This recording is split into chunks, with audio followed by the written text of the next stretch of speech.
তোমরা তো আগের পার্টে দেখলে যে আমাদের সকাল সকাল পুজো দেওয়া হয়ে গেছিল। পুজো দেওয়ার পরে আমরা একটু ব্রেকফাস্ট করে নিলাম।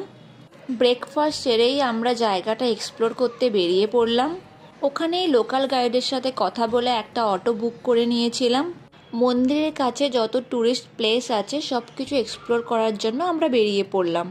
প্রথমেই তোমরা দেখলে আমরা শিবালয় কুণ্ডতে গিয়েছিলাম। শিবালয় কুণ্ড থেকে বেরিয়ে এখানে এসেছিলাম। এটা হচ্ছে সোমনাথ মন্দির, যার মধ্যে আমরা 12টা জ্যোতির্লিঙ্গের একেবারেই দর্শন করতে পারবো। সোমনাথ মন্দির দর্শন করার পরে পাশেই ছিল বিশ্বকর্মা মন্দির। বিশ্বকর্মা মন্দির দর্শন করার পরে আমরা চলে গিয়েছিলাম আর একটা মন্দিরে, যেই মন্দিরের নাম হলো গুরু দত্তাত্রেয় মন্দির। এই মন্দিরটাকে আসার জন্য পাহাড়ের ওপর দিয়ে আসতে হয়। খুব সুন্দর ভিউ, তোমরা যখন আসবে তোমরাও দেখলে বুঝতে পারবে। তারপরে এলাম আমরা গণেশ মন্দিরে। আসলে আমরা সকাল সকাল এসেছি বলে সব মন্দিরই ফাঁকাই ছিল।